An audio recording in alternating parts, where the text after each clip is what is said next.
Aloha Hi. and welcome to Wisdom Dialogue. Thank you so much for joining. I love you. Thank you. So I already have Lori on with me, and she's.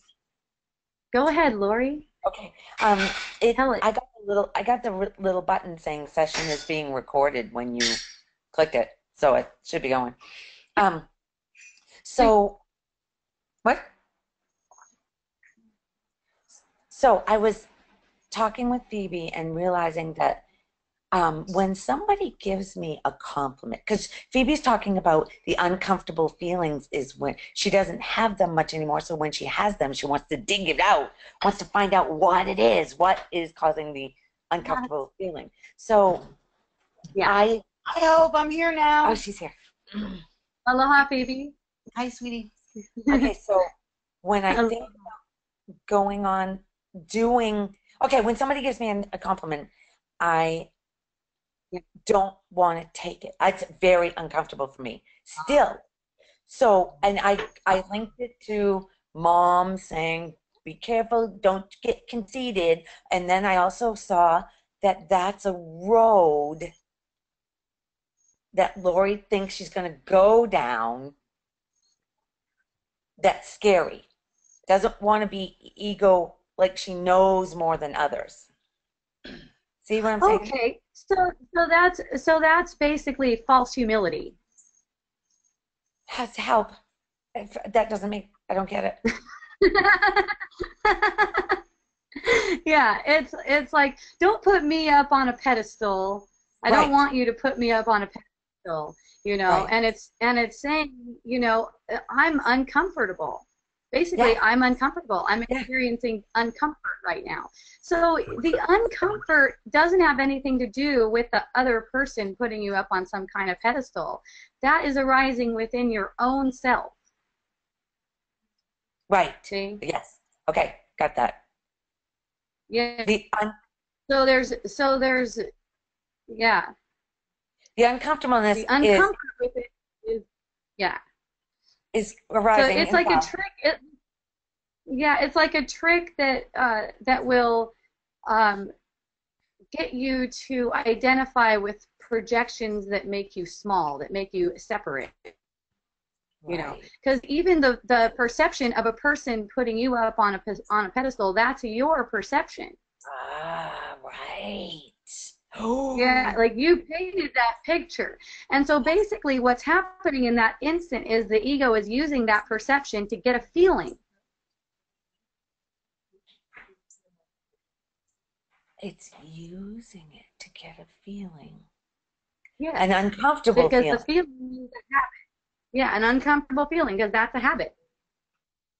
Right. It's a total It's not habit. really the thing on the surface that causes it. It's not really that thing on the surface. It's the attraction to the feeling, addiction to the feeling. So we're distracted by thinking it's that thing on the surface, the person putting us up on a pedestal that's Right. causing the uncomfort. But it isn't. That's just the manifestation. Oh, It's, it's just a habit of that uncomfortable feeling, and the story comes about Lori Yes. getting conceited. Yeah. You don't know how they need to perceive you, whether they're putting you up on a pedestal or looking at you like you're a piece of shit. You So know, I you can't don't make a know how they mistake. need to perceive you. What's that? I can't make a mistake. I can't. Yeah, that's right. That's right. And it's like if it gives you any feeling of uncomfort, you're you're mistaken in what It's you're it's believing fear. only. Right. Yeah. It's total fear. Yeah. Yes. Yes. So the ego comes in different ways, and it's kind of puffed up for the ego too to be like, I don't want people putting me on a pedestal. It's like it's really when I see that, even projecting it Cute. in my own thought or whatever, I Mm. see it so cute. It is cute. Like, I oh no, not that. I don't want that. yeah. And that's really the other side of the same coin as not wanting someone to see you like an idiot. Right. Exactly. Wow. Yeah, I Their see that. perception is whatever it needs to be for them. That's Thank it. you. So it's like let's just let their perception be, and put your attention, awareness on your reaction to their perception, because that's where the healing can happen. Wait a minute. I lost you in mid-sentence there. I mean, Yeah. what? Yeah, can you repeat that? Shit. I know it's gone. I think it's recorded. Yeah. I Okay, don't yeah. know what you said, actually. I don't know. I don't. Well, it's their perception is always for them. So our Right. reaction to their perception is It's an ours. opportunity for healing. Yeah. It's an indication of what we're taking as true. And if Right. there's any feeling of comfort, it just means that what we're taking as true is not actually true. Actually true. We're mistaken.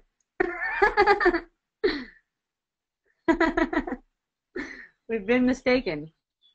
Hmm. So I found it really big in my own experience to, whenever feeling hooked by a thought, just recognizing that I must be mistaken.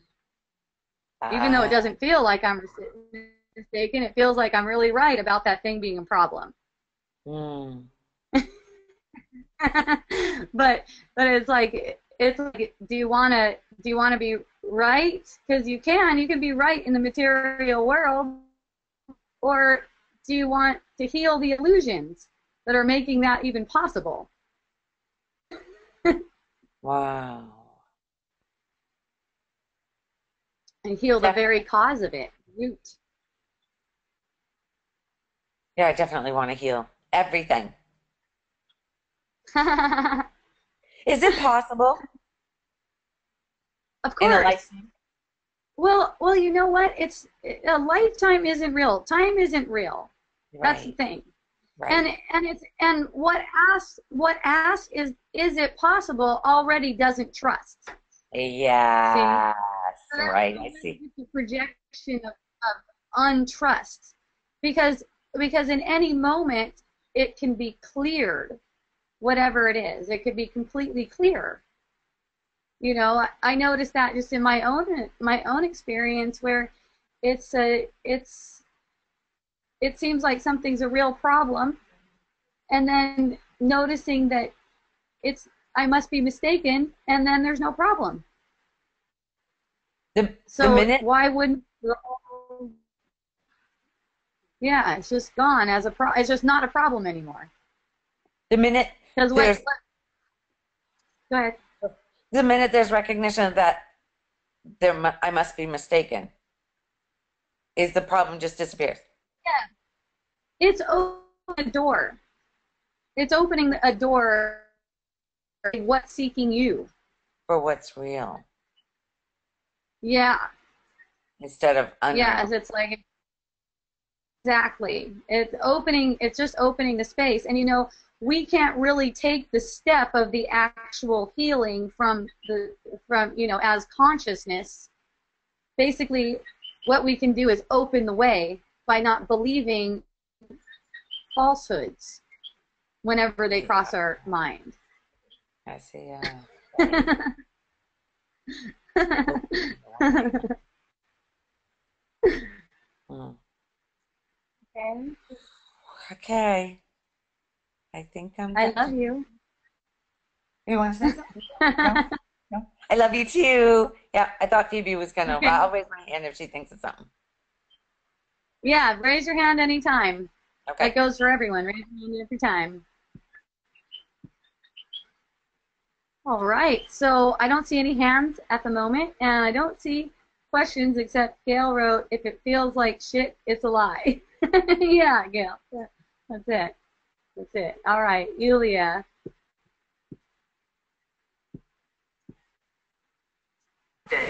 Aloha, Yulia. Aloha, Hope. So good to be here again. Yeah, it's good to be here with you too. Thank you. Yes, I kind of like the idea that If it feels like shit, it's a lie. But the question is always about something like that, right? It's never about anything good. When it's good, there is no question, I guess. Yeah, there's no question. Yeah, I'll bring this up. I've had this happen throughout my life, and at one point it used to be really bad. And then lately, I guess it's not so bad, and I thought I was completely over it, but apparently I'm not. I wake up at night sometimes, and I think I've mentioned that before, and just suddenly feel this incredible, I don't know, abysmal sadness. You know, Yes, usually I know there's a that. story behind it, but is that like not a true story, I guess? I don't know. I mean, there's story. The Yeah. story changes, but it's something about loneliness, about being far away from the family, or just about being alone. Sometimes just any kind of conversation will pull me out of it, but the thing is you can't have a conversation at night. Or just morning Yeah. starting, you know, coming back will pull me out of it. Yeah. Why does that Yeah, so, happen? And well, you're awake. You're awake at night because all day you're pushing that away. You're pushing that energy away. You're getting into distractions and pushing that thing away. So that's number one, awake with that energy because it hasn't been dealt with during the day. Number two, that is a wonderful, wonderful opportunity to heal. So, you know, in my experience, that's something that started for me, you know, when I was probably in my early 20s, where I just have these nights where I'd wake up and feel like the world was ending for me. It was like so intense, fearful, and gosh, everything's horrible. And then most of the time I'd wake up in the morning and be like, God, what was going on last night? What a trip. exactly. Do you get that? Most of my life, yes. Oh, it's so true. It's like nothing. Yeah. Nothing. When you wake up, it's ridiculous. Well, what was that? You know? Yeah. Yeah. I So mean, when it's an energy that has not been. It's an energy that has not been experienced yet, and not being experienced because there's fear of it. So you're pushing it away. Even in the night when it comes up, you know, you're probably still pushing it away because you're not seeing it as a blessing yet. Is that right? Of course, yeah. I mean, I wake up and if there's a reason to be upset about something or think about something or do something, I'll do that. Or I'll get angry at someone if I have someone to be angry at. Like somebody who's still awake and supposedly not letting me sleep or something like that.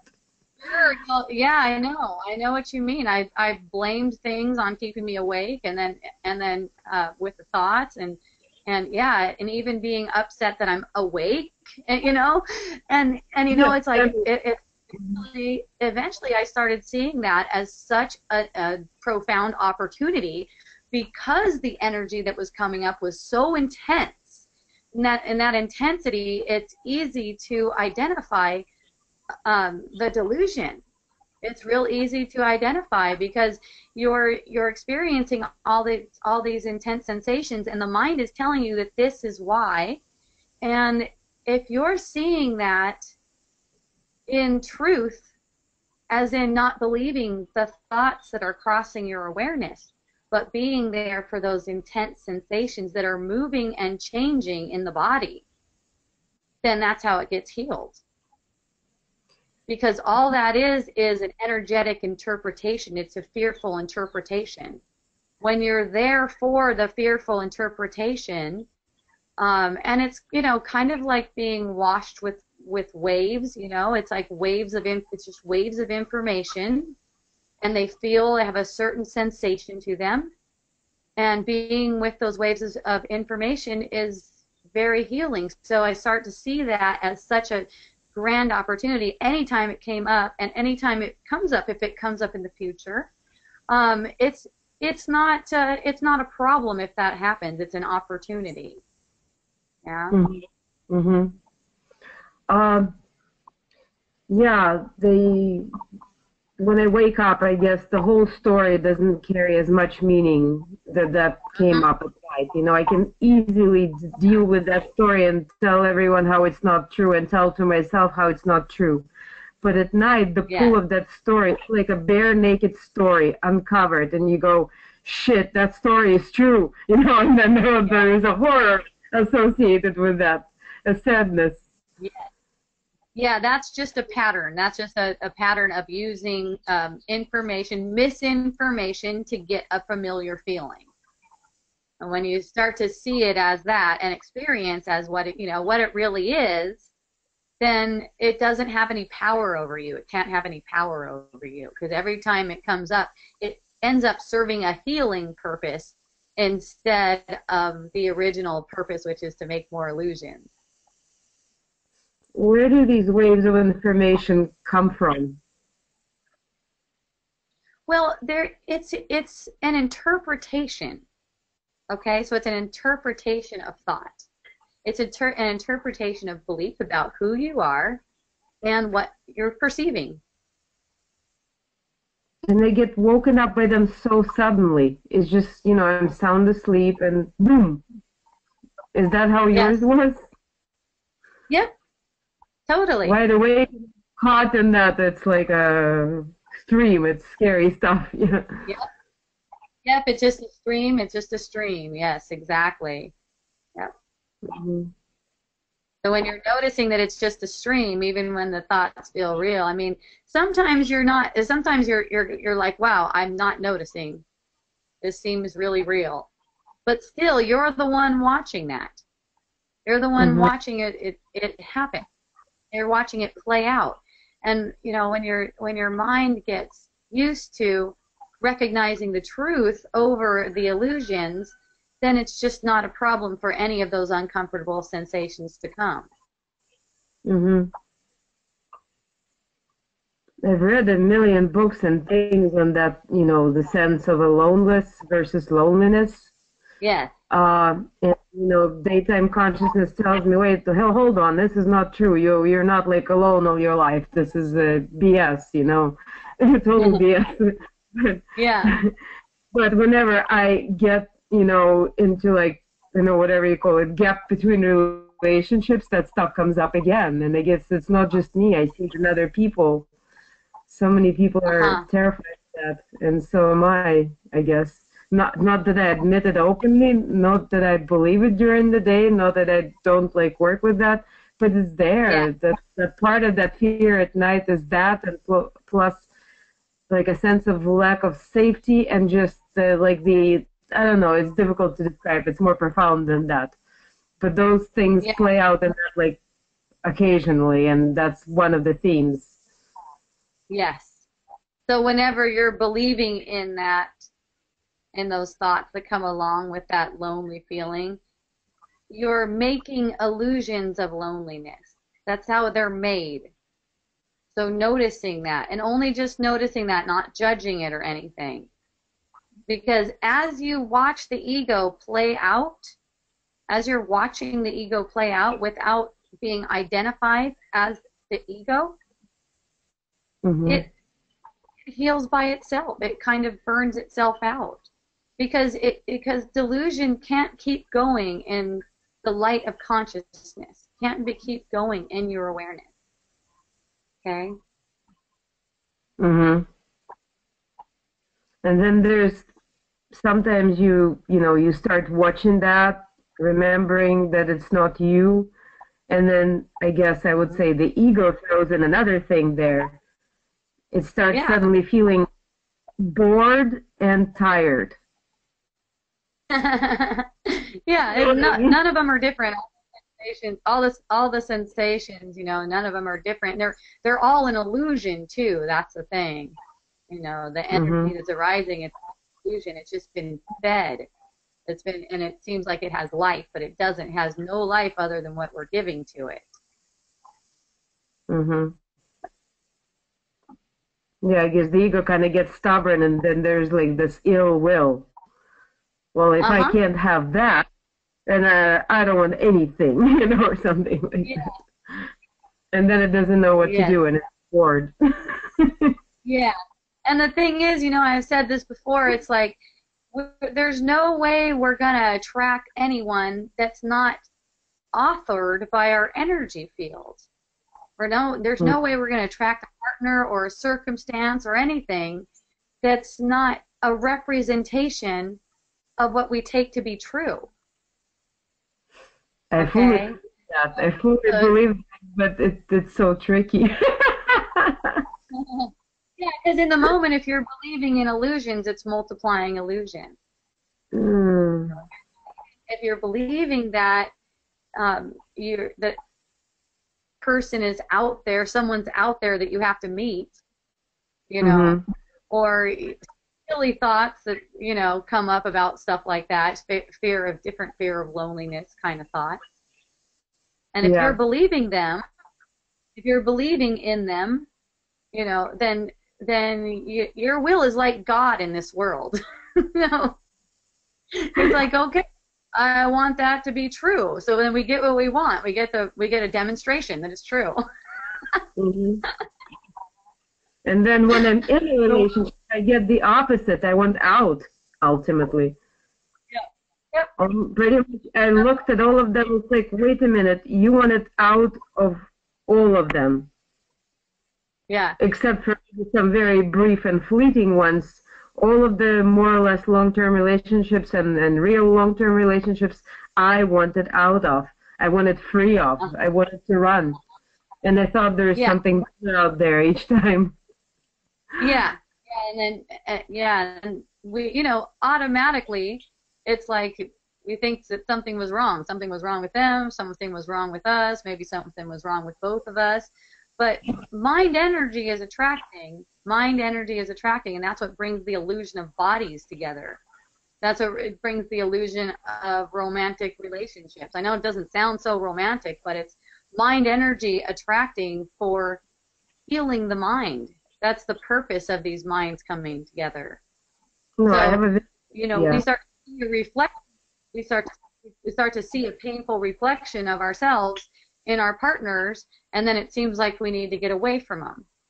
See, and all that is a reflection of ourselves, and that's the way, you know, in my relationship with my husband, you know, we've been hanging out for like 23 years, and there's been times where it feels like, oh my goodness, is he even right for me? You know, and recognizing that even that question itself is delusion, because whoever's with me right now in this moment, whether romantically or otherwise, is totally right for me, and this is where the opportunity is. And I have no choice in how it goes. I wouldn't really be the one making the choice. It's not made from that level, because all of the choices, reality, are made from the subconscious mind, which is outside of time and space. It just makes it look like we made a choice, like to leave that guy or whatever. But really, it's like this guilty consciousness from seeing such a painful reflection so close that whole time. It's like eventually it gets to be where the mind energy isn't serving a useful purpose. So the bodies are separated. The bodies are also always separated because they're not serving a purpose together anymore. It's not really that someone made the decision to leave. That's just the story. See? Yeah. And our bodies will be moved about. Our bodies will be moved about like puppets to demonstrate what we take to be true. So my initiative is not really my initiative, basically. Yes. Because that's identifying as a doer. Okay, to take initiative, But then I am, or whoever, you know, is experiencing all that pull, all that pressure to, let's say, leave a relationship, right? And there, for a while, there's a time when you go back and forth thinking, should I not, right? Usually that precedes it. Yeah, and those thoughts, and you know, those thoughts just aren't necessary. Anything that says should I not, you know, starting to evaluate and stuff, because we can sense and we can hear and we could listen to our inner guidance, which doesn't really tell us what to do on the surface, but it instructs us as to what's true and what we made up. Okay, and we could tell by the way it feels. Wait a minute. The energy or of that or tells Yes, us. we can tell it's a thought, like when you're saying should I or should I not, there's a heaviness in that. Definitely. Okay? Mm-hmm. Yeah, so in that heaviness, like for myself, if I found myself caught up in a thought that was saying should I or should I not, I would just, probably in this moment say, I release that, That's not necessary. Just notice that it's not necessary. Or just notice that it's a thought, don't have to say anything, don't need to say anything. But if it feels really intense, if something feels really intense and it's like I can't let it go, it's not letting me go, so to speak. Mm-hmm. I will ask for help.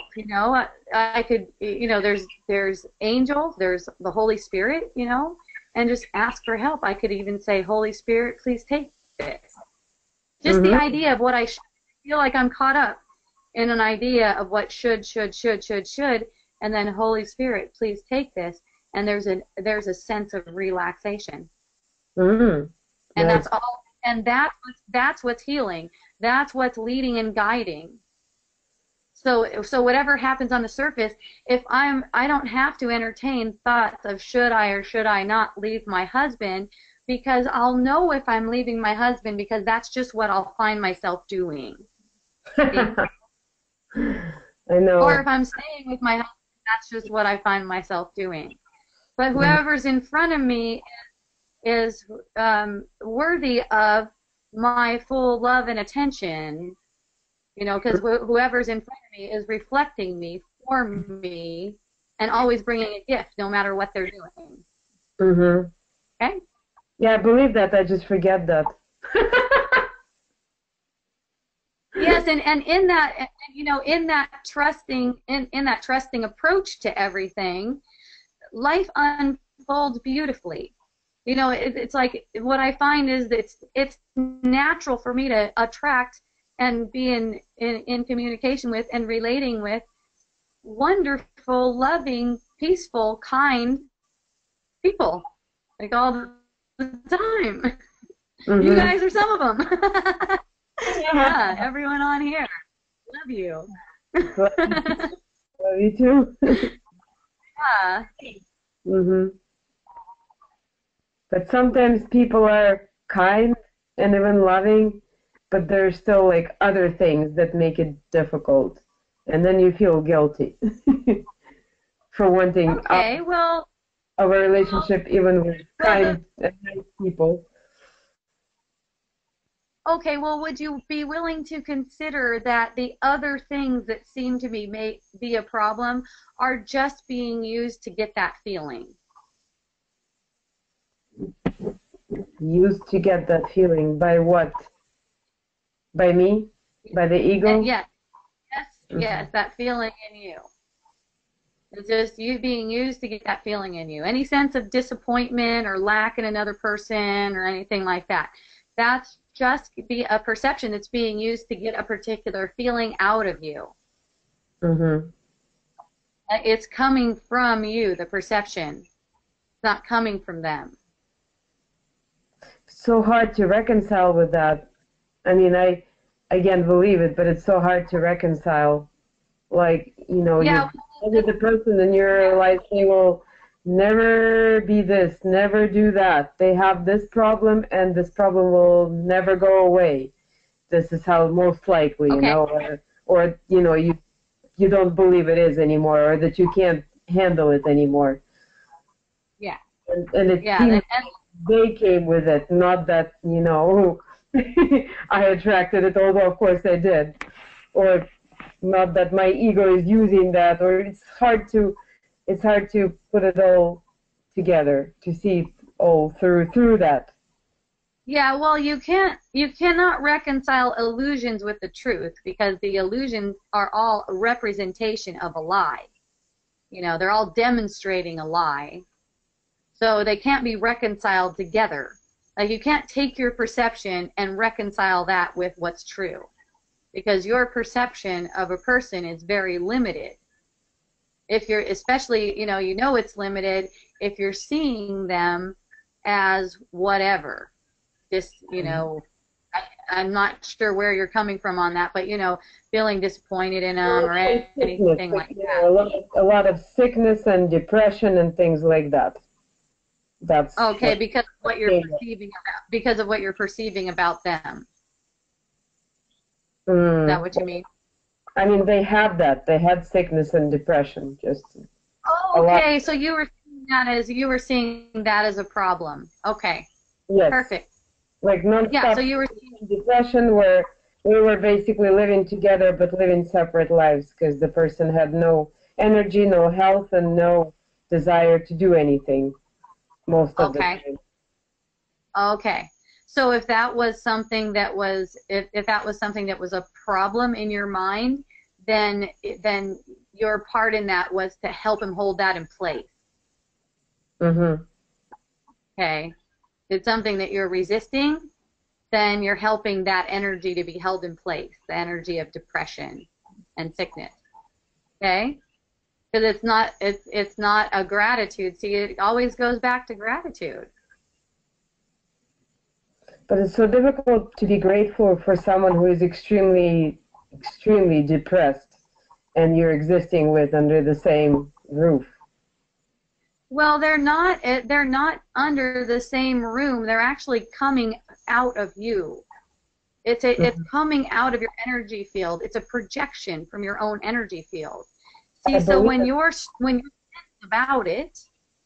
tense about it, you're holding it in place for your own energy field and for the energy field of the other person. So here's the thing.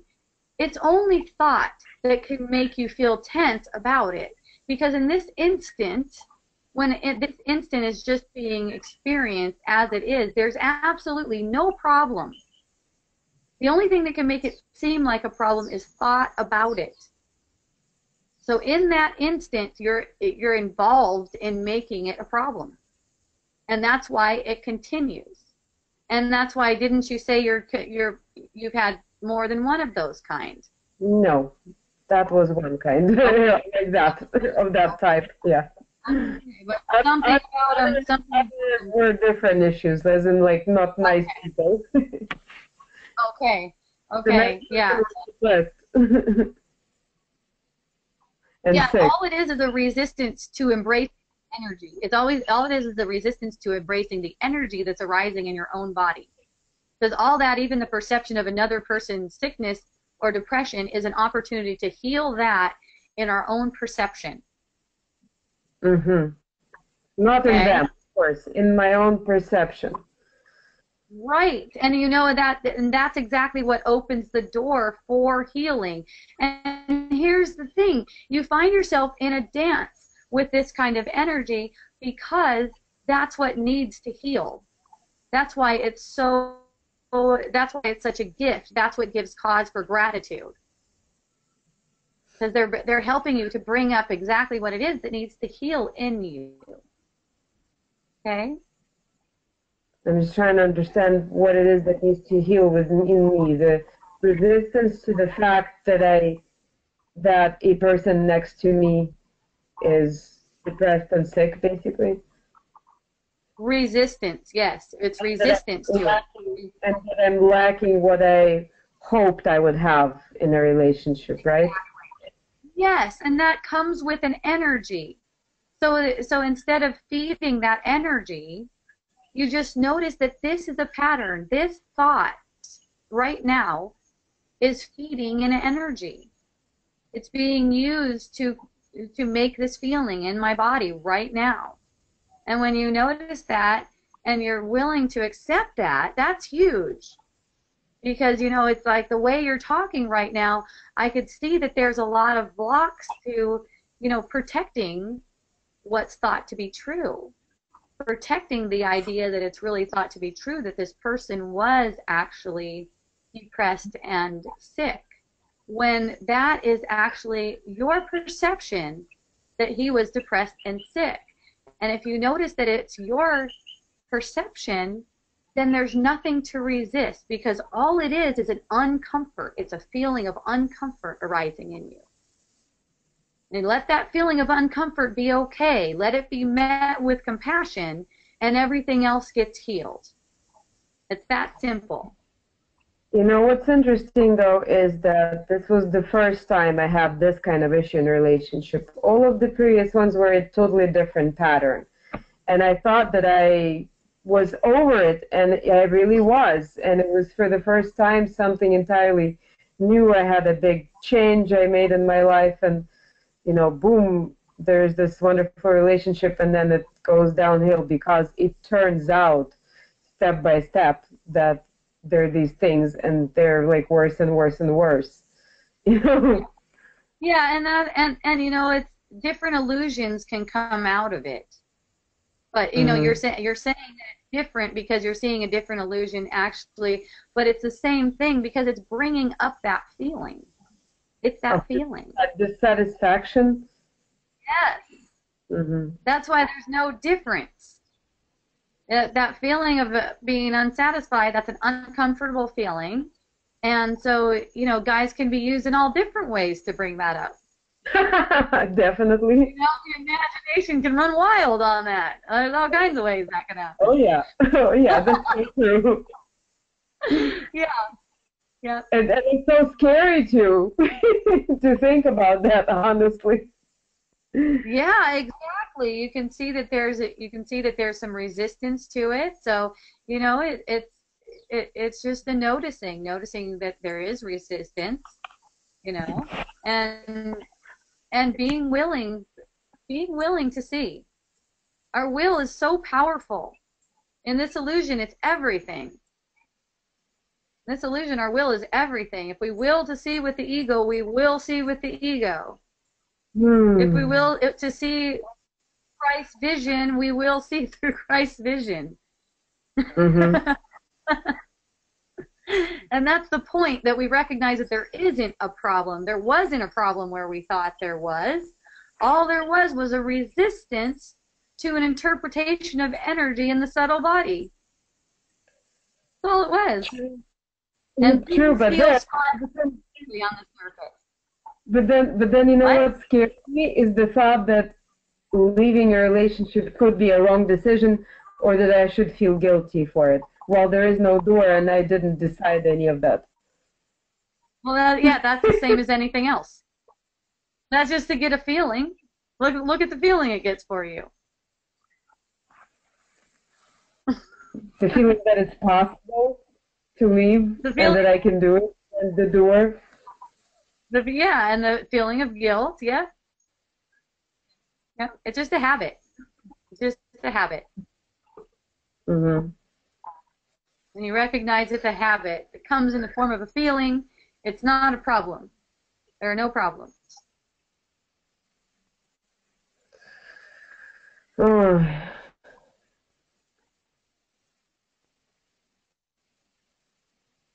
Everything that arises can be used for releasing blockages and opening to the spirit.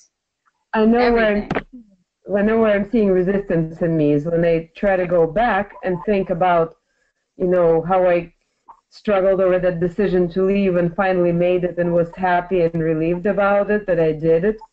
Somehow this makes it wrong. And that scares me. That's the resistance. Yeah. Yeah, it's still the same as anything else.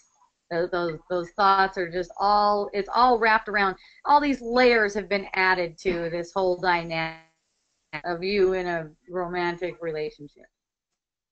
And you can see through the layers in an instant, no matter how many there are. Just notice that that's what they are. It's just another layer to that thing. The guilt that comes after, the pride in yourself for leaving, you know, just all part of the same thing. Yeah. Yeah. True. So it's pointless to analyze. I don't have to analyze and evaluate. Oh man, when you find yourself in analysis and cut that off, it is such a good feeling. It's such a beautiful relief. And no, There's and no, nothing to evaluate, that's for sure. and no need to judge whether it was the right decision or not the right decision. You know that. You totally know that. Yeah, whatever's asking right now is just like a sense of doubt. Like, tell me I'm right. Yeah. Yeah. Yeah. Yeah. Yeah. Oh my, this is so awesome. Yeah, and I mean, it's fun to see the projections that come from that sense of doubt because they're meaningless, just like the sense of doubt itself. Yes. It's fun to see them. Like, hooray, because in seeing them for what they are automatically powerless. Can't go anywhere. Okay? It's just cutting. Boom, cut. Yep. Pretty neat. Instant, even if it's just for one instant, and then there's belief in thoughts again the next instant. That one instant is so healing. It doesn't matter. It doesn't matter how much more it's going to keep on talking, but that one instant has been so healing that it's going to lead to another and another until the whole thing is seen through. Whoa, that's so beautiful. Yeah, so you can look forward to that. Isn't that fun? Yes, but for now and for every moment, just trust. Just trust, because in trusting in the divine awareness that sees everything, that's behind every perception, makes it possible even, breathe the body, everything. That's you. You don't have to identify with anything else. That's kind of like to identify with someone else. Symbolically to me, it's kind of like punching yourself in the face. It's like, I'll deal with that because I want to be right. I'll deal with the consequences of this thought because I want to be right. It's very important to be right?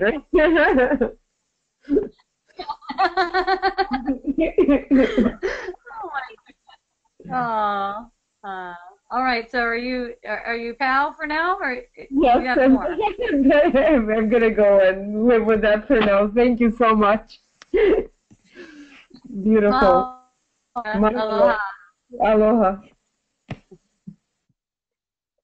All right, so that was fun. Anyone else would like to speak with me? Raise your hand, please.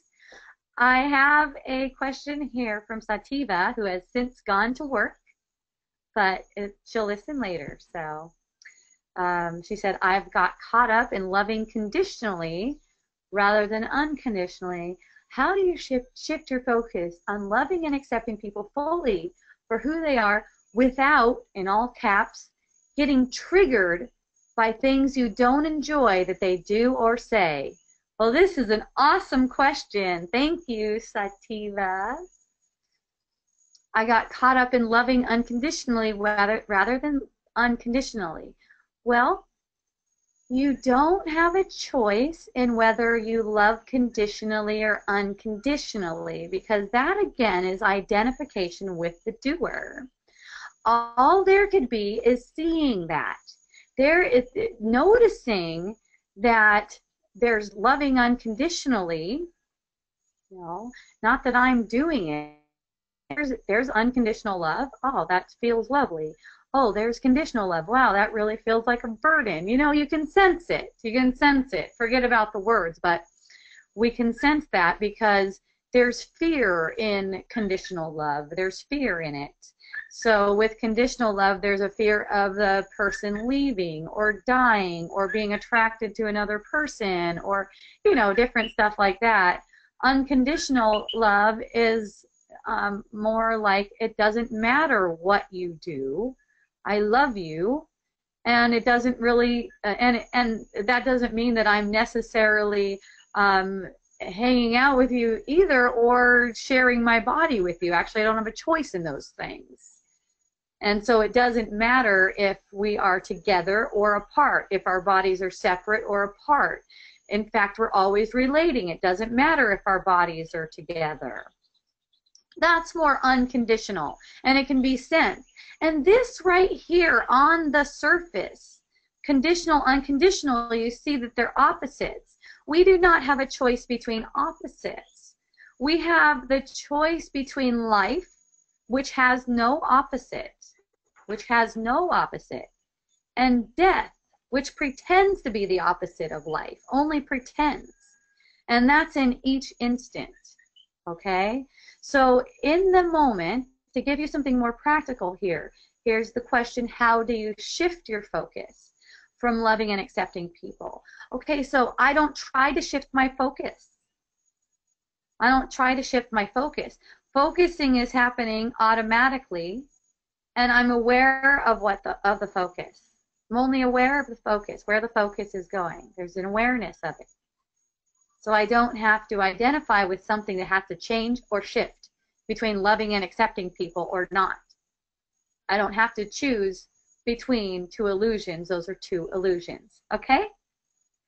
And accepting people fully for who they are is an expression or a demonstration of accepting ourselves fully as we are, okay? So an example is feeling some sort of, this is just an example I'm throwing out there, it could be anything. Feeling a sense of regret, okay? For instance, feeling a sense of regret. You could say that's conditional love, okay? It seems like regret is something that is valuable. Again, that's some false humility, okay?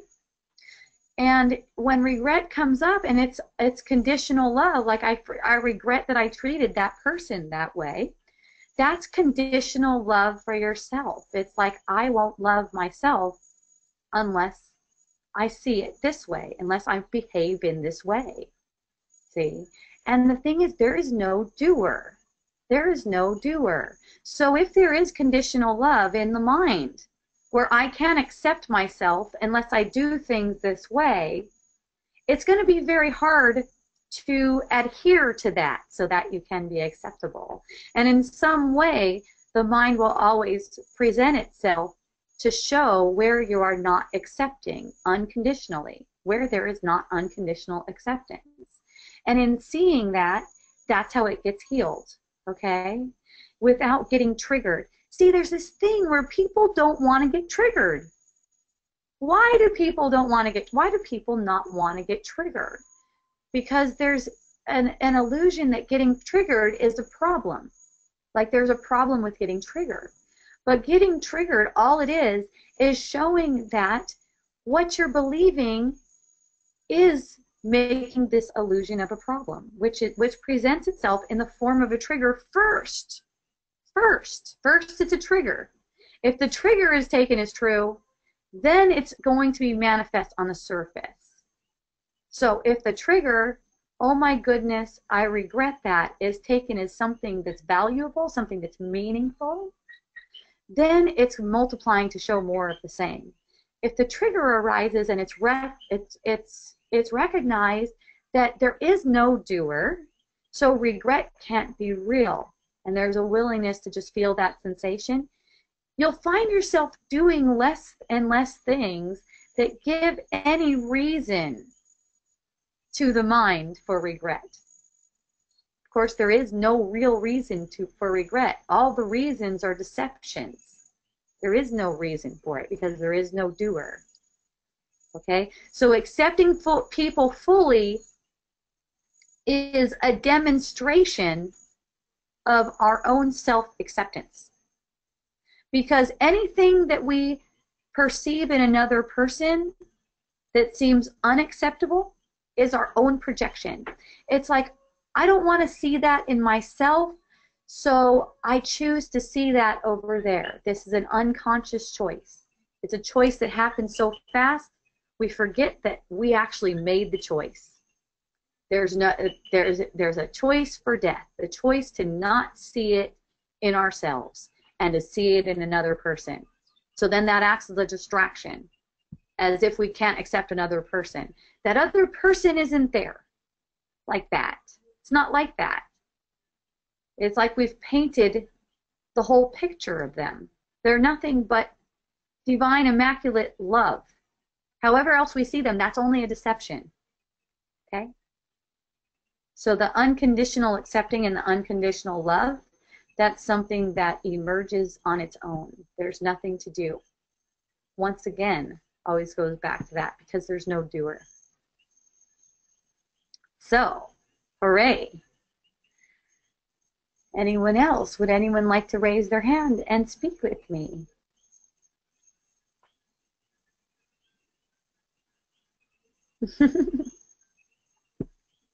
I love you, Lori. You're so good. You're so good. Thank you. I appreciate you too.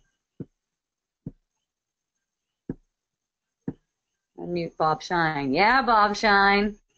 Well, hello. So I'm here at the Kava Bar, sitting in back, and Okay. I get on the internet at home. So, you know, there's Ryan, Sean's brother, and Alexandra. She's 26, the girl from Germany living there, and Lovely.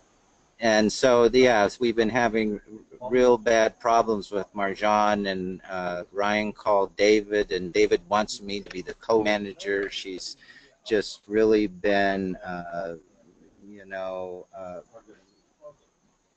being mean and difficult, and so he feels she can't manage the people. She's going to manage like the batteries and the chickens, and I'm supposed to manage the people and the work and everything like that, because you know, she's, you know what she's like, you know, she's negative and is control freak and all the rest of it.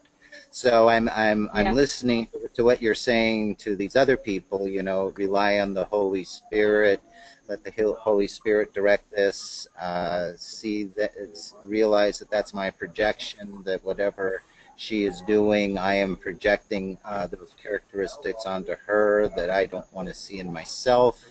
So I'm trying to understand the situation, because we're having to make a shift. The girl Alexandra moved out today because Marjan is too difficult to deal with. And like I say, Ryan called David, and then now David wants me to be the co-manager and manage the people, and she just says the utilitarian thing. So we're trying to get some new, you know, situation going at our place. So I'm looking at myself and how I've contributed to the negative scenario, and how I can uplift it. It's not contributed, it's contributing right now. It's contributing. It's contributing right now, because the way you're talking about it is as if Marjan is a problem. Yeah. That's well, right now. Yeah. Well, that lots of people are feeling that about her, and leaving and calling David and trying to get some kind of a change going, because it's she makes life so unhospitable and difficult with her attitude. Okay, well there it is again. There it is again. There it is. That's you making it right there. Okay? Yeah. So all day long, you know, out of the abundance of the heart, the mouth speaks. So all day long, you're believing these projections about Marjan right now. Yeah. And you know, it doesn't matter what happens on the surface. You know, you say you're trying to do stuff on the surface. That's just illusions playing out. No one's really making a choice in that. But where you have a choice in every moment is with these projections that Marjan is doing something. Because the more you make Marjan a doer, the more you make yourself a doer. Yeah. Well, that's and then you're right. in conflict. Yeah, well, it's allowing the Holy Spirit to be the doer in the situation. So you know, it's anyway. I'm looking to uh, you know, heal this in myself. I really have to just see it in myself, not look to Marjan or David or the external. Well, you know, you don't even have to look that far. You don't even have to look that far. I don't know what you mean by looking into yourself, but all that there is to look at, these projections are right up on the surface. They're totally like just like, hey, here I am, here I am. Marjan is something. Marjan means something. Doing something. All that kind of stuff. That's a projection right Yeah, now, and it feels like heavy energy, yeah, and you know you're taking it as true right now. So notice yeah, that you're taking an illusion as true, and and notice the there's a defensiveness that doesn't want to see this, and that's why the story remains the same. Whenever this happens, where you move in with any other different situation or anything, the story is always the same about how this person is something. This person is un what communicatable or unreasonable or unfair or whatever it is. It's always a projection onto that person again and again and again, and it's just begging to be seen. But you know, it seems to distract with getting into looking for what's wrong inside of it. When there's not really an inside like that, it's just conscious mind projecting, and you're not noticing the projection, so you're not recognizing that that's all it is. Sorry. It's just water. We shall see. hello, can you hear me? I can Hello? hear you, yes. Oh, good. Aloha. Come in and so yeah, I'll have to. It's really difficult here at the Kava bar. I had to come back in and plug in, and the water spilled and all this kind of stuff. But so yeah, so yeah, thank you. Thank So you. I love you, Bob. yeah, so I'll listen to this again. Please post this you know, soon, and I'll get to hear it. But Yeah, all that.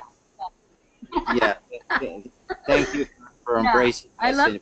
I with love your spirit. Okay, I what? love you. Oh, Thank you for loving thank and you too. embracing I us love in your spirit and your light. you. Oh, I love you. Bless Oh, you, Bob. Aloha. okay, aloha. So, hooray. Bob Shine, hand went up. I don't know if that was before or after, but if someone wants to talk with me over there, just raise your hand again, Bob. I don't see any other hands at the moment. Oh, something was coming up this morning that was super juicy. Yeah. Prostitution. It's really fun. So basically, you know, the body's true function is to be an instrument for spirit, for healing the subconscious mind, for healing all these false beliefs that make everything from a little cough to a little frustration to death real. Okay. So in the moment when we believe a projection that says we're dependent on anything in the world, it's kind of like making the body a prostitute. It's allowing the ego to run the show. Okay? It's accepting something unreal, knowing inside that punishment is coming. Punishment is coming because it's what's asked for. Whenever we accept that we're dependent on something in the world, that could be dependence on a partner. That could be a thought like, oh, what if they die? Then where will I be? You know? Or a thought like, should I leave them or should I not? I have this financial security with them. In that moment, it's like making the body into a prostitute. It's like exchanging this belief, this self-belief, for pain. It's asking for punishment. Okay, that could come in the form of an emotional kind of punishment, emotional pain, physical, illness, anything like that. You know, everything like that isn't real. It's only an illusion. Anything that denies life is an illusion. So if we pretend like we're dependent on something in the world, like even being dependent on the weather, oh, I really need it to be this way for me, you know? And like since I started noticing that thoughts like that are really a trick to get me to sacrifice right now, the weather is not affected by the weather. It's not a problem. If it's raining and whatever plan I thought I had doesn't work out, that is not a problem. Okay? Plans aren't anything. Plans aren't anything that need to come to manifestation. There's always a greater plan. So there's no need to buy into anything that says that we are dependent. Ever. The thought comes up, it's okay. You're not bad for having that thought. You can't be bad. Okay? So it's wrong to have that thought. Can't be wrong to feel upset. Okay? And that thought is upsetting. Any thought that I'm dependent on something is upsetting. Recognize that yet. Just notice that when there's a thought that says I'm dependent on something, and there's a willingness to say, what if that thought wasn't true? And just notice the feeling difference. You can see right there. Okay? So don't give the body to the ego. Give it, don't hand it over to the ego. That's the choice that we have. That's our power. Okay? It's true that this is an illusion. It's true that this is an illusion. And it's also true that we have dominion over the illusion. Okay? That doesn't mean we get to choose the particular outcome. It's not like that, because choice doesn't come from that place. And that's all. Choice just doesn't come from that conscious level. It doesn't come from the time-space environment. Okay? All power, all dominion, no one can be dependent. Anything that we think that we're dependent on is only an illusion. And if it's being used to make us feel dependent, it's being used for attack. And just noticing that makes it so that it's not permitted anymore. It gets to the point where it's just not permitted, but it has to be seen first. Okay? Thank you. I love you. Holly, I think you're awesome. Thank you. I love you. If anyone else would like to speak with me, please raise your hand.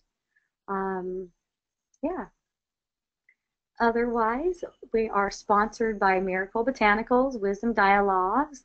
Miracle Botanicals is an essential oil company that we love. Yes, yes, we love it up. The best essential oils in the world. Yep, we source them, and it's really fun. Everyone has a beautiful time that works with us because we're always smelling our beautiful oils. That is miraclebotanicals.com. And I love you. Thank you so much. I'm still going to post photos from the Maui trip to my Facebook page. Hope, I think it's Hope Johnson. I don't remember. Look me up. I love you so much. Aloha and a hui ho.